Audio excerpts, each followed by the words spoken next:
There's still only 39 that have signed on, and we had over 100 registered, so I think we should wait a few minutes.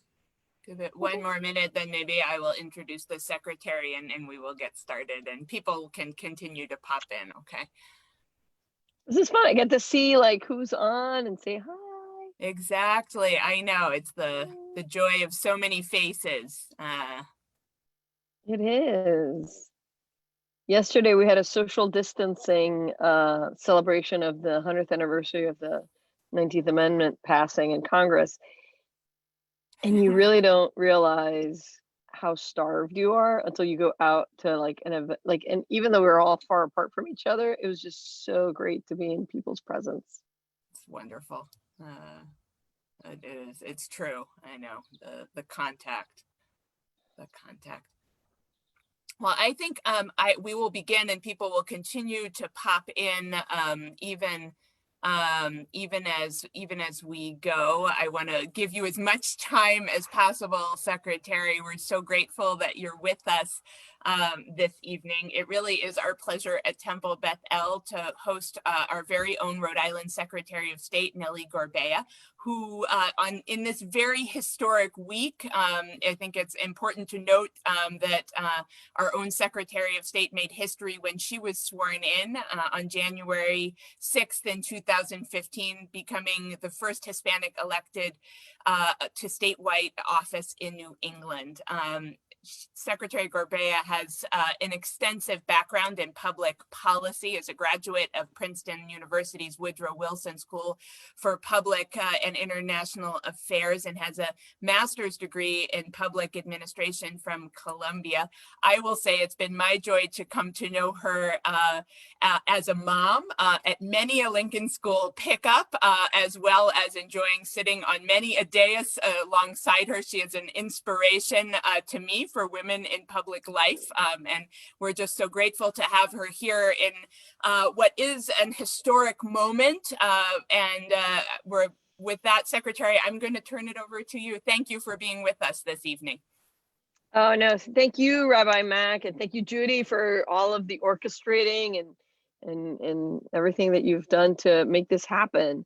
And so for those of you joining us, so what we're going to try to do is to give a little bit of a perspective. I think sometimes it's nice to take a step back from the current turmoil of the present and see where we started and how far we've come. And so we'll do a little bit of that, and then we'll talk about the present. And then, of course, I've been sent some questions, and I'll tackle some of those as well. And then, of course, whoever is in, if there are other questions you want to put on the chat or actually make, I'm happy to do that. It is my pride and joy to be your Secretary of State and be able to work for you during this, particularly during this historic election cycle. So I'm gonna, Nick Nommings is my Deputy Communications Director, and he's gonna be going back and forth on the screens with me on this, which is really a huge help. So let's go on to our first slide where we'll talk a little bit about what we're going to do. And basically what we're going to try to go over is a little bit of history about how our voting rights have changed over time, how what is our voting system today, and where we might be headed.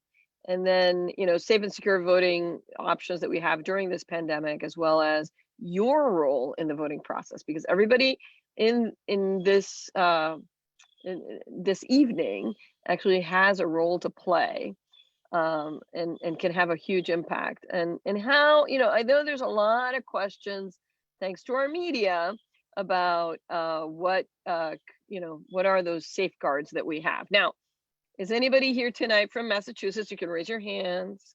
I know a couple of my friends are. Since I'm Rhode Island Secretary of State, not everything that I say tonight will apply to you, but I hope that you will take the topics and sort of in the greater context, and definitely learn about what is appropriate to you for Massachusetts. And as I say this, there are birds that are chiming in my deck. So and remember, this is a conversation, so please let me know if there are burning questions that you need to have addressed as we go forward. So So let me start a little bit by speaking of Rhode Island, talking about Rhode Island's election system. And I do this because most people that I encounter think that I run everything having to do with elections. And the truth of it is that I don't. While I am Rhode Island's chief election official for federal purposes, we actually have two other major partners. The Board of Elections, which you may have heard of in the news, they're a separate agency. And then there's local boards of canvassers in every single one of the cities and towns. And this infographic that you're seeing on your screen actually represents sort of pre-election, election day, and post-election, what it is that we do and what we're responsible for. A lot of my responsibilities as Secretary of State having to do with elections are the central voter registration system, that database that we've created, and that which in and of itself is used to prepare the ballot. Our central voter registration system is actually used almost as an election management system. It's where everything comes from. When I was a Deputy Secretary of State, there were 39 individual voting lists. We've come a long ways in 20 years. So this infographic, which you can find at vote.ri.gov, and I'm going to ask Nick to put that into the chat so you can all find it later on. Vote.ri.gov is a great source of information on everything having to do with Rhode Island elections. And I'm hoping that you'll go back and you can take a look at this particular infographic so that you can learn more about sort of where do our responsibilities begin and end. So my role is, as I said, to guard the central voter registration system. And then also I administer oaths of office, I prepare ballots, and I certify the election results and really tackle the registration of voters. Now, within the Department of State, we have an elections division. And that work takes place in our office. It's actually a 4-person office, if you can believe this. But what it does is it improves access to the ballot box while protecting the integrity of every vote. And this is an interesting issue because I think that a lot of times in the media, these two goals are pitted against each other. And Rhode Island proves that you can do both. You can absolutely make it easier for people to vote while protecting the integrity of every vote. We've made a lot of changes over the last 6 years on how elections run in Rhode Island, and we've met those two goals. So in terms of what we've done, we've secured our elections with new voting machines, with paper ballots, with much more secure encryption of our data. We have this new, more secure central voter registration system, which is that database that I spoke about. We just last year updated we basically rebuilt it from scratch to integrate into it more security and modernize the protections that it has. But the state still owns it. And I'm a big believer in our government owning the code, owning the software that it uses. We've done cybersecurity partnerships at the local, state, and federal levels. We have relationships with the center, the Cybersecurity Infrastructure and Security Agency, which was originally out of the Department of Homeland Security. They're constantly probing our systems, trying to help us with federal resources, identify where there might be opportunities for breach. I've gone ahead and had a lot of sessions with local election officials to help upgrade their knowledge. And then in other cases, we've done things like pass laws that make it easier for us to both increase security and access. Namely, we did automated voter registration, which automated the process of when you update your your driver's license information, it updates your voting information as well. And we were able to get online voter registration passed, which is great because many of our young folks who don't necessarily want to fill out a paper form, or not even if you're that young, you're used to updating your information online. We couldn't do that until a law was passed to allow us to set that up. So now we have online voter registration at vote.ri.gov. You can go on and actually update your voter address. And then, we've also included into that a sample ballot. We'll check into it a little bit later when we go into the current setup. But there's a lot of information that's really at your fingertips, which I hope if there's anything that you come out of this session with, it's vote.ri.gov, and use that as a launching pad for learning a lot more about our election systems. So let's take a little bit of a trip down memory lane, or history lane, and talk a little bit about the history of voting. Because as wonderful as this country is when it started, and the amazing founding fathers that we had, really registering to vote hasn't been all that easy over time. And it certainly hasn't been as easy as taking out your phone while you're sitting on the couch. So when voting started in this country, it was really only the right of white land-owning men, not even all white men, white land-owning men. And so that was the starting point. And while Rhode Island was founded on this amazing principle of freedom of religion, separation of church and state, so we had a fairly open and progressive stance on religion, our suffrage laws didn't really reflect that same openness.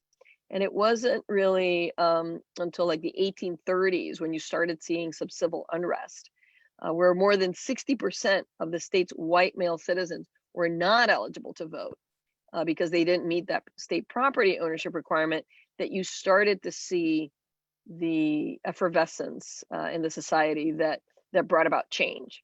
And so the biggest event that brought that about is known as the Dorr Rebellion of 1842. And it's an incredibly dramatic time period in Rhode Island history. And this is an image of Thomas Dorr that is from a really wonderful educational resource that we have on our website that provides a timeline of suffrage in Rhode Island. And so I encourage you to go on the Secretary of State's website, not the vote.ri.gov, but on the sos.ri.gov. You can find really wonderful resources for parents, educators, and students that really give you a sense of our Rhode Island history. Now, the Dorr Rebellion really was a quest for expanded suffrage. And it resulted in this crazy moment in our history where we had two sitting governors, Thomas Dorr and Samuel Ward King, as well as two legislative bodies. So if you think today it's crazy, you can imagine what that was like. The rebellion was quelled with a little bit of fighting. But the most remarkable thing about the rebellion was that it did lead to drafting of a new state constitution for Rhode Island, which dramatically expanded voting rights. And as of that moment, any native-born adult male, regardless of race, could vote as long as they could pay the $1 poll tax. There's always an if. And as archaic as that sounds, it was actually real progress at that time period. I think that the Dorr Rebellion really speaks to the dramatic lengths that people will go to in order to have a voice in their government. And over the course of our 300 plus year history, various disenfranchised groups have petitioned the General Assembly. We have copies of those petitions in our state archives. And they've petitioned the General Assembly, and they've petitioned the US Congress. And some of these groups include many of those around this chat today, right? Jews, Catholics, Indigenous peoples, African Americans, Hispanics, and women. And speaking of women, yesterday was a major day in our history. It was the 100th anniversary of the passage in Congress of the 19th Amendment. It was, by that point, we had all of that done. And people of all races and backgrounds worked really, really hard to get this passed. Unfortunately, it was really white women who saw the benefits and got the credit. The path to suffrage for all women, to make sure that was applicable to everyone, really continued for many, many years. And countless of women of color saw their work and advocacy go unsung. And I think it's really important that we recognize that. It's part of our history. So while the 100 years of women's suffrage is an important anniversary to celebrate, and I really do believe in celebrating these things, I also want to make sure that we take a moment to stop and learn about that movement, the good and the stuff that really should have been much better, which is why my office is now providing also free resources and programming all year long, even through the pandemic, under a program called Shall Not Be Denied. And so if you Google that, Shall Not Be Denied, you will find a really wonderful website that's a collaboration between my office and the Council for the Humanities that brings forward all sorts of information about women's suffrage. And so educators and parents can look into that to make connections between our past and our present. So I really encourage you to go online to see this. So the 19th Amendment and the Dora Rebellion do give us really great insights into where we are today in terms of voting. Give us a good perspective in terms of, yes, we have come a long ways. But it's funny how the conversation in some ways is strikingly similar. We're still talking about who can vote, how they can vote, where they can vote. And many of these structures really have had a hard time changing over generations. So let's talk a little bit about voting today, right? So today in Rhode Island, despite what's happening with the pandemic, our system is really set up for a polling-based voting system. Meaning, and that made sense, right? When people worked and lived in very close-knit communities, it made sense to have the polling place in your neighborhood. Fast forward a few, decades, and suddenly commuting and our busy lifestyles doesn't make that doesn't make it that much sense to have it set up that way. And so the pandemic, as horrible as it's been in many, many ways, does give us the opportunity to re-examine that and see if we can change the dynamics in such a way, and the structures in such a way that they meet people's current needs, not just for the pandemic, but also beyond. So because of COVID, we were able to change the June 2nd presidential primary. And I hope many of you voted in that primary. In fact, 120,000 plus voted in that primary, a record number.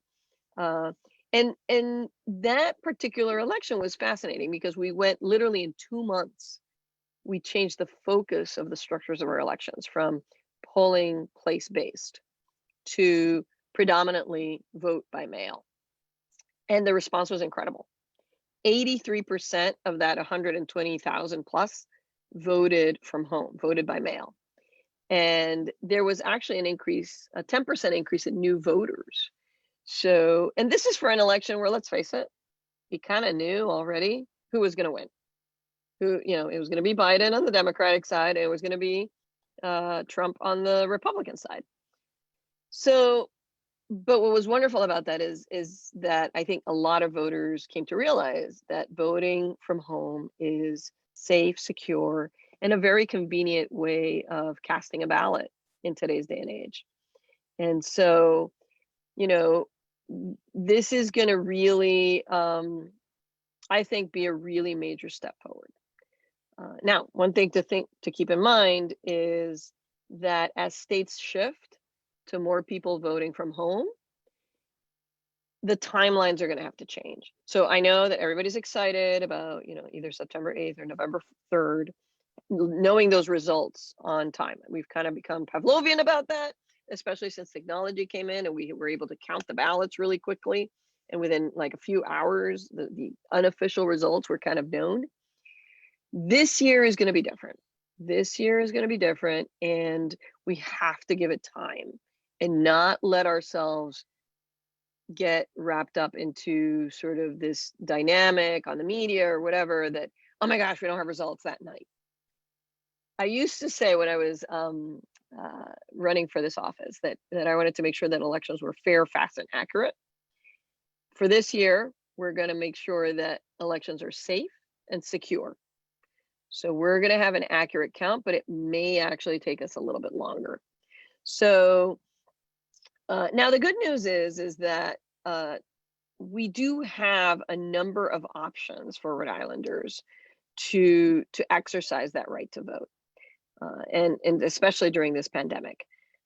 Now, let me stop here and say, I know I've talked about the September 8th primary. Not all voters in Rhode Island have a primary on September 8th. In fact, there are whole towns that don't have a primary. That's specifically Barrington, Lincoln, and Warren. There are sections of East Providence or other communities that don't have a primary. So if you're feeling like you're missing out, if you go to vote.ri.gov, you can verify that you're not, because you may not have a primary actually. So now, but in terms of those who do have a primary, or for those of you who are also interested in the November 3rd election, know that you can absolutely vote safely from home. And you can do that by applying for a mail ballot. That is the process in Rhode Island. You have to apply for a mail ballot, and you should have all gotten postcards. The deadline, unfortunately, for mail ballots for the September 8th primary has already passed, so you can't do that for this cycle. But you can vote early in person. And so today was actually the first day that Rhode Islanders, in the history of the state, could go to their local city and town hall and vote early in person. And that will be the case for the next 20 days, including Memorial Day. But you need to check with your local board of canvassers, your local city or town hall, to make sure that you've got the times right, that you know what are the restrictions that they've had to put into place to promote social distancing and all of that. So, and then finally, of course, there will be a polling place available to you on primary day. But once again, go to vote.ri.gov to check where that polling place is, because it may not be your old place, particularly if your old polling place was a senior center or a senior high rise. It's very likely that they've had to find a different place. So vote.ri.gov will give you that place as soon as we have that settled. For those of you that are going to be voting by mail, I will say that thanks to the Supreme Court case that we won last week, you will be voting very similarly to what we did in the June 2nd primary, which is all you have to do is to fill out the oath envelope with your name, your address, your information. You will not require 2 witnesses or a notary this year. And that was a huge win for voting rights that happened in Rhode Island and happened because of Rhode Island, and is having a national impact. Just over the last 24 hours, this has changed the course of and helped voting rights in both Minnesota and Pennsylvania. So it's very, very exciting. So let me talk a little bit about poll workers, because polling places are going to need poll workers. Traditionally, our poll workers have skewed older, and this is a group that we really want to take care of and that is vulnerable to COVID-19. So there are a lot of communities that are still looking for poll workers, even for the September 8th primary. I want to say it's a really wonderful opportunity for young people in particular, who are less susceptible, as long as they're not immunocompromised, for them to see how the democracy works up close, personal, and you do get paid. It varies from community to community, $150 to $225 roughly. I visited several polling places in June 2nd for the presidential primary, and I can tell you from firsthand that there was plenty of what we call PPE, personal protective equipment, for poll workers. The Board of Elections has done a really great job working with the Rhode Island Emergency Management Agency to make sure that every polling location has plexiglass, gloves, sanitizer, everything, all sorts of protocols, as well as social distancing marks and procedures to make sure that people who do show up either on September 8th or November 3rd are able to do so safely. So if you do know someone who wants to be a poll worker, and by the way, in order to be a poll worker, the baseline criteria is that you have to either be pre-registered or registered to vote. So pre-registered means that you're 16 or 17 years of age, a US citizen, and have pre-registered to vote. And the registrations are people who are registered to vote have to be 18 years of age, a US citizen, and of course live in Rhode Island and be registered. So from 16 years of age onward, you can work as a poll worker. I did it actually before I was Secretary of State, so I'm happy to talk about that experience. It was really, really neat. It's a long day. It starts, the polls open at 7 and close at 8. but poll workers have to be there by 6, and they run the entire day. You bring your lunch, your water, everything, all the way up to polls close at 8. So anybody in line at 8 o'clock at night has to be allowed the right to vote. So you could be seeing, by the time you lock up and audit and do the reports, it could be 9. In really, really busy places, it might be even 10 o'clock at night. So it's a long day, but it's really, really, really worthwhile. So if you are interested in this, you can find the list of phone numbers for your Board of Canvassers at vote.ri.gov, or you can call the Board of Elections at 222-2345, and I'll have somebody put that in the chat. Or you can visit the Board of Elections website, which is elections.ri.gov. They have actually a form through which you can register. And you don't have to necessarily work in your community. If your community, there's a few communities that are all set. There are other communities that might need your help. So please, please, please. So now that you know what your safe and secure options are for voting, let's see what's being done here with regards to election security, which has been a really hot topic before the pandemic and still continues to be so. So we are doing a lot to make sure that we protect the integrity of your vote. You're going to hear a lot of noise this year about election security and mail ballots. I want to tell you straight out, you can absolutely trust the integrity of elections here in Rhode Island. I don't care what the cable news networks say. Don't take that to mean that something is happening in Rhode Island. Please, the beauty of this state is that we all know each other. Call my office. We'll walk you through your questions and provide you answers for things that you're listening to. And please, please, please do not just resend, retweet, repost things that are happening in other places, because it really lends to a lot of confusion that is part of this, what we call the disinformation part of our battle to protect our elections. But, you know, we've invested in Rhode Island over the last 6 years a ton of measures and money and people resources in protecting the hardware and software of our elections. We have our state-of-the-art central voter registration system, which has digitized signatures for voters. We have all sorts of ways in which we're protecting the system. So one thing that gets talked about a lot is mail ballot fraud. I'm here to tell you that mail ballot fraud is a myth. It really is. Even all mail ballot states like Oregon or Washington State have only seen like a handful, like a dozen cases of actual mail ballot fraud in the several decades that they've been running their elections entirely by mail. So let's just debunk that right now. The process for verifying your the fact that you're a valid mail ballot voter is very thorough. When you send that application to your local Board of Canvassers, it's reviewed there by an election official. They match your signature on the application to the signature that we have in the central voter registration system. If that passes, then you're sent the ballot. Once you're sent the ballot, then in that ballot envelope is what we call the oath envelope, where you, inside of which you put your voted ballot. That oath envelope requires you to fill out your name, your address. It also provides, as an optional basis, space for you to either put the last 4 digits of your social or your driver's license number. That's just in case your signature, which is the key piece that they're going to look at, is a little bit different than it was when you might have originally registered to vote. For those of you who might have some sort of hand disability or Parkinson's, call your local Board of Canvassers. Again, this is Rhode Island. This is not Texas or California. Call your local Board of Canvassers and let them know.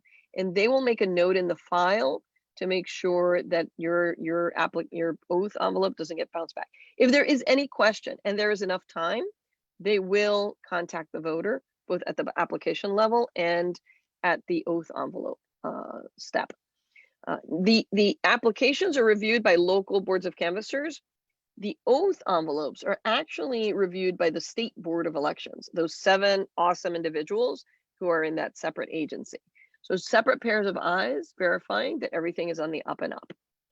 And if the signatures don't match or there's some other question, the process really does stop. We had several applications get stopped and people were contacted.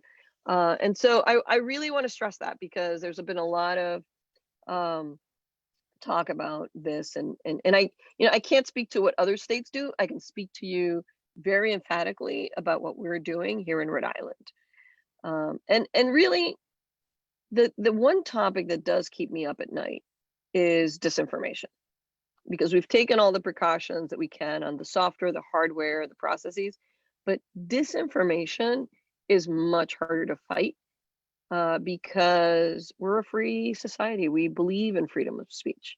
And so whether it's a third-party voter information site that means well, but might have inaccurate information, or actually malicious content decide to look like real news stories that can be, very convincing.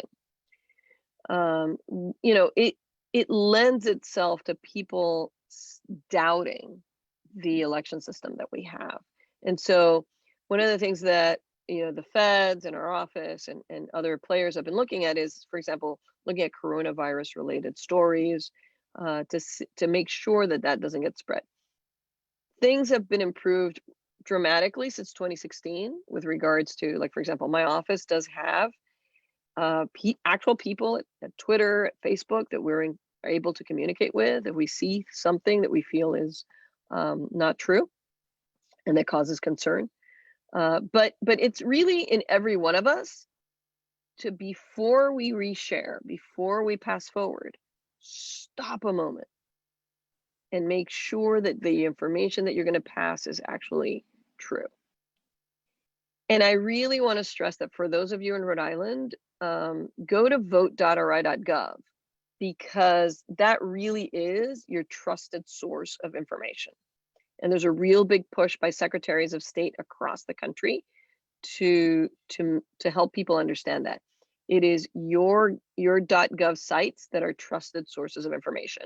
There are also all sorts of securities that are placed on those so that they're not as easily spoofed as others.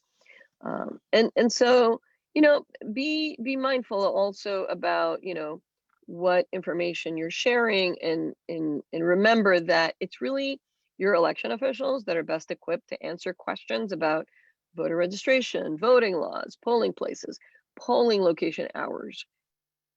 Come to vote.ri.gov, or in Massachusetts or Connecticut, go to your government websites to find that. And please tell your family and friends to go to those sites to check their information as well. So I'm enlisting each and every one of you in helping us communicate this. You are our best ambassadors to make sure that people go to trusted sources of information. In fact, we have a hashtag trusted information 2020, and it's all about making sure that that's the case. So let me stop there and take a breather for a sec, and maybe go to some of the questions that were already asked. Rabbi Mac, do you want to do that, or do you want to? Shall we take a few from the chat, and then Okay. I know that there is also a list of those that were emailed in, but and many may have been answered by by your wonderful talk. I know I see Karen Borger wants you to know that she had a wonderful experience with the Board of Canvassers. So as we say, Yasher Koach, kudos for that. Let's see. Craig Ellis asks, oops, wait, where did that go? Sorry, here, wait. He said, appreciate our describing the integration of Homeland Security, cybersecurity protections, but we will continue to hear about abuses and scams, deceased people voting, foreign intervention, pet voting. What further measures can be done to prevent this from happening? Yep. So from the moment I came in as Secretary of State, we have been improving our voter registration lists. And one of the key things that I did was to join a partnership that's a nonprofit of member states, which are over 30 at this point, plus the District of Columbia, where we share our voter registration lists, our driver's licenses information, and they check that against the Social Security master death file in order for us to identify deceased voters, for example. And you know, that is just going to be something that we're going to continue to monitor and to make sure that that we tackle. You know, every single time I've been asked about deceased voters, we've done a real like thorough check. And as far as we can tell, no one who's dead has voted in Rhode Island over the last, you know, at least during my time in office. You know, what you find a lot of times is human error. I say to people, I could run perfect elections if it wasn't for people, but we want people in the election process. So things where, you know, inadvertently a poll worker back in the days when before we had electronic poll books would pull the wrong, the deceased parent was still on the voter rolls because we hadn't been informed that they were deceased because they died, for example, in Florida. And we can't just take somebody's call over the phone and say, oh, really, your dad died. Okay, we'll take him off. No, we need some official notification. Now we do have the Department of Vital Statistics at the Department of Health does this data sharing with us on a monthly basis. And so through all of those very systematic ways, we've really whittled down the issue of deceased voters still being on the list. So that's just an example of the ways in which we actively manage both our voter lists and our processes to make sure that really you can trust the integrity of the system. That's great.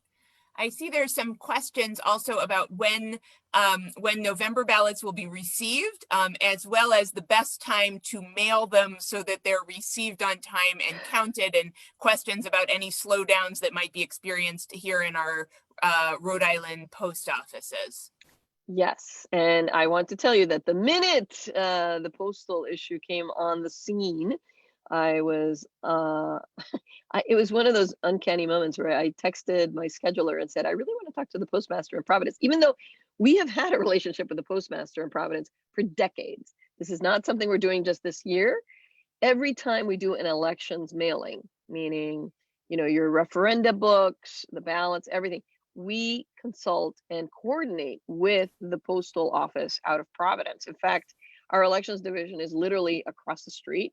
Although that was not completely set out that way, it actually has been very, very convenient. It's on West River Street in Providence. So we've had a long-standing relationship with the post office. And, you know, so I told my scheduler, I need to talk to the postmaster. Literally within 2 hours, I'm getting a cell phone call that I'm answering. And it happened to be the postmaster in Providence calling me back and saying, you know, I heard you wanted to speak with me. And so we talked about, you know, are there any mailboxes being removed in Rhode Island? And she said, absolutely not. Do you have any concerns about, you know, what's going on in Providence? And she said no. So now, am I glad that the congressional delegation stepped up? Yes, because there are issues going across this country, and we have to be vigilant. And the fact that the U.S. postmaster decided to delay his implementation of whatever it is that he was trying to do is due to the fact that our congressional delegation and many others stepped up. So that was all really, really positive. But we have had a long-standing relationship with them, and our deadlines within the Rhode Island calendar actually take into account very conservative mail handling timelines. For the most part, mail in Rhode Island arrives within 1 or 2 days. We have set up our, for example, for you to apply for a mail ballot, you have to apply 21 days before that election. Why? So that we have enough time to mail you the ballot and for you to mail it back. One thing to make sure that you know is that anybody who's voting from home with a mail ballot, the law right now in Rhode Island is that your ballot has to be received at the Board of Elections by 8 p.m. or at the Board of Canvassers locally. So you can't, the day before the election, if you're still holding onto your mail ballot, go and put it in the mailbox, because it may take 2 days for it to get there. So what we are recommending to people is apply for your mail ballot and then vote your mail ballot and send it back as soon as possible. We recommend we're actually putting together instructions right now, and we're recommending a week before. I know that sounds really early, but for the most part, most people know how they're going to vote, especially those who are going to vote by mail. People who are less certain or want to wait till the last minute, if you know you're a procrastinator, or if you really want to do that vote in person, then go. We have 20 days of early in-person voting, and we have actually, the day of election. So it's not that you have to vote on November 3rd, it's that you have to vote by November 3rd is the way we're trying to explain it, so that people take enough time. Now, if it's November 1st, you applied for your mail ballot, you lost it, and then you found it, and then now it's November 1st, you will be able to take it to a drop box in your local city and town. And all you have to do is, again, go to vote.ri.gov, find your number for your local Board of Canvassers, and they will tell you where that 24/7 drop box is going to be for November. For the September primary, it's likely not to be necessarily 24/7. It's going to, because the Board of Elections had a little bit of a delay in getting those set up. But there is going to be, every single city and town will have a place for you to drop your mail ballot if that is what you would rather do, instead of putting it in the mail system. There are a lot of questions about the locations for those drop boxes, as well as some questions about going to City Hall to vote early for the November 3rd election. Will that be possible? I'll let you answer those two, and then we'll add some more from. So for the drop boxes, because every city and town is different, please, please, please call your local Board of Canvassers. You can also call my office, 222-2340. We will, of course, we're here to help you. But the drop boxes are determined by the local Board of Canvassers in collaboration with the state Board of Elections. So that's your best place for trusted information on this. If I try to answer individual communities, I'm going to get it wrong. Right? I honestly won't be able to answer it. With regards to early in-person voting, right now for the September 8th primary, you can absolutely go and vote early. Again, I would recommend call. It's usually between the hours of 8 and 4. I know that, for example, the city of Cranston is going to have early in-person voting on on Labor Day, on Labor Day, because I just saw Nick Lima, who's the registrar, his tweet on it. So contact, have a sense of when you want to go in, and then call your local Board of Canvassers and just make sure that you're going to be able to make that happen, and you know where it is, so that you're not lost somewhere or losing time trying to get there. Another question that was emailed in earlier was about any issues with voter suppression or intimidation that have been seen around the country. Has any of that been seen here in Rhode Island?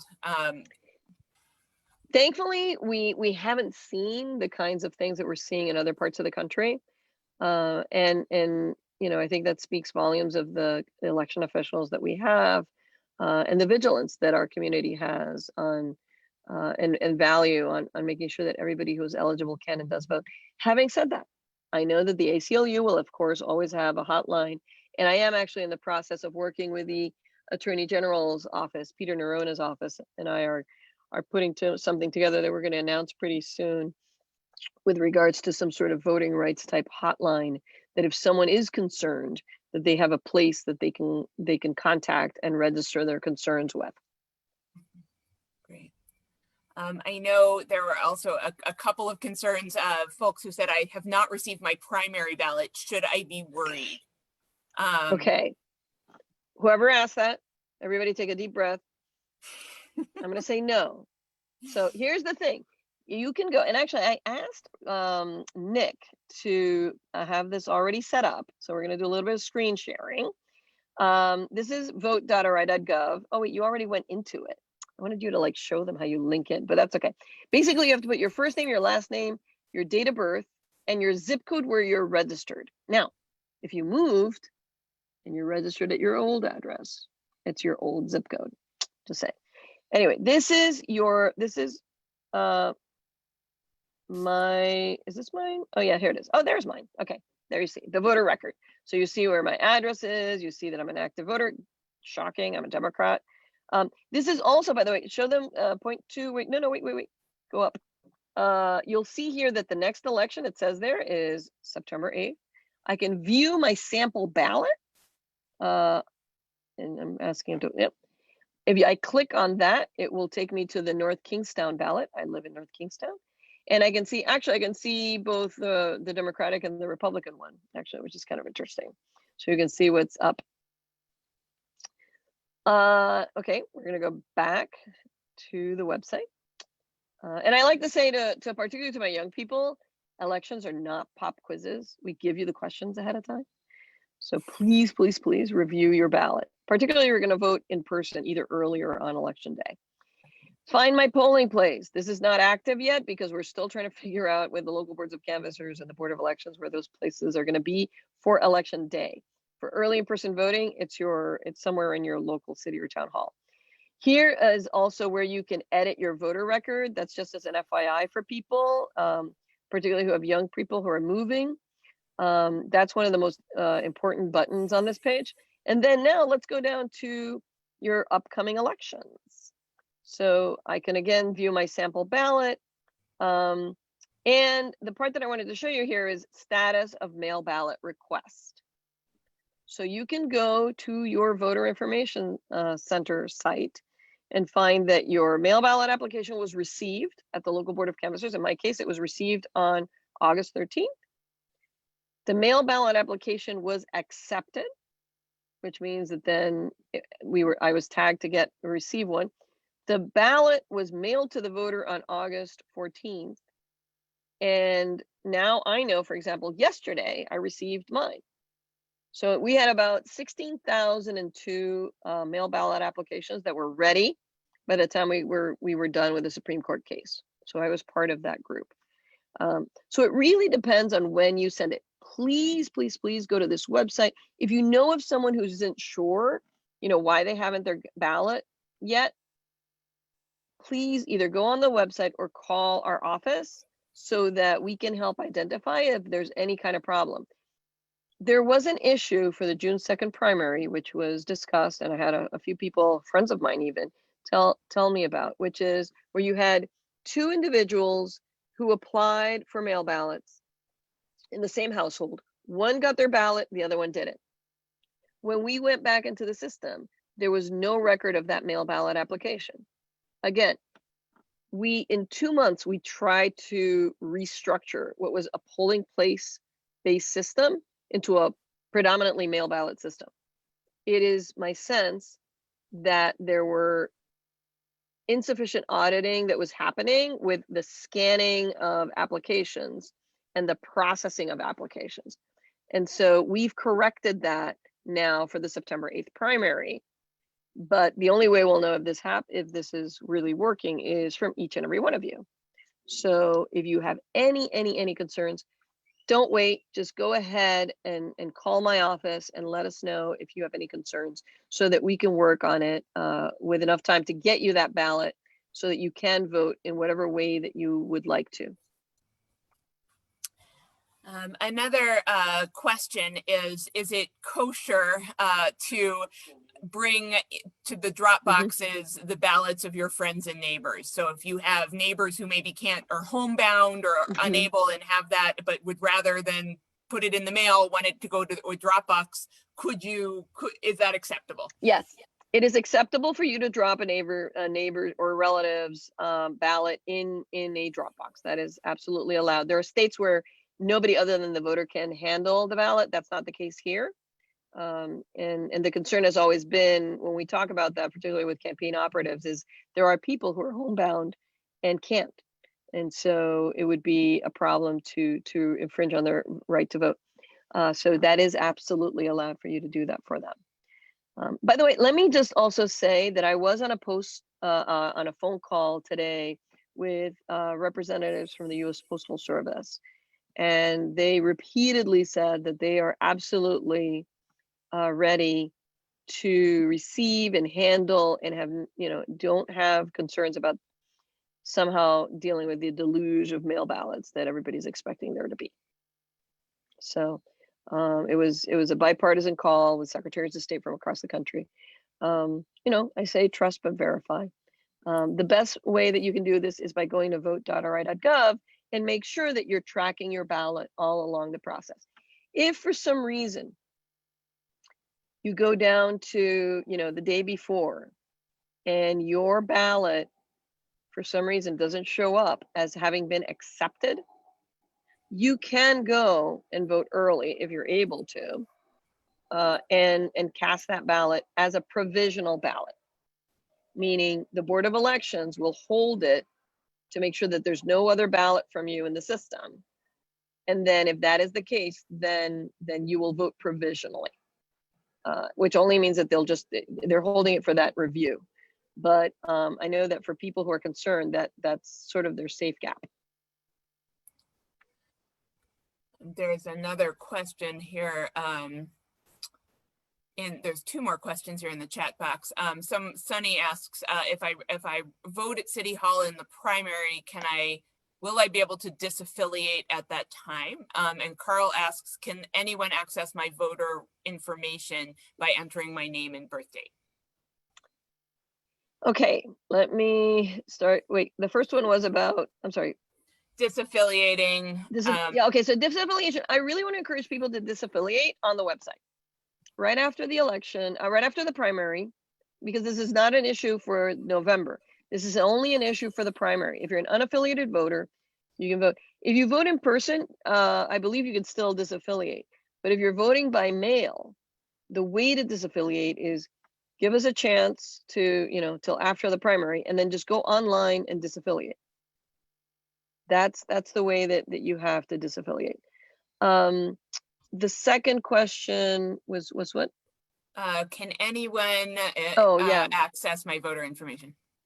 If they know your name as it's registered, if they know your date of birth, and if they know your zip code where you're registered, the answer would be yes.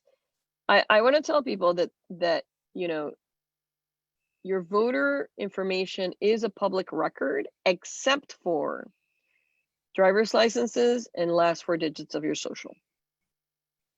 And actually, to edit your voter information, you do need to have one of those.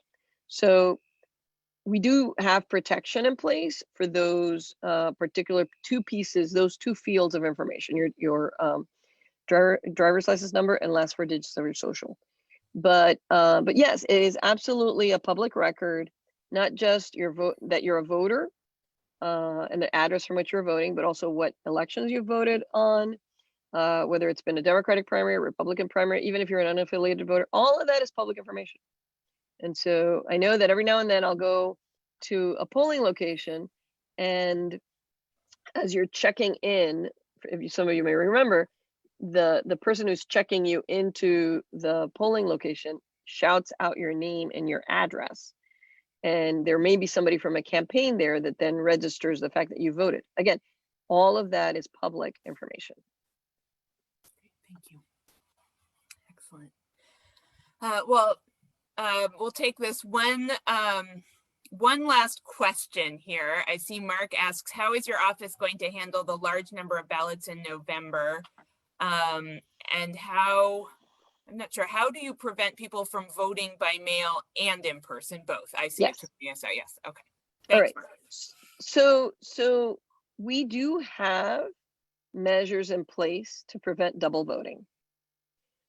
Once we've received your vote by mail, we have a centralized database that has every single registered voter. So Nellie Gorbea, I vote from home.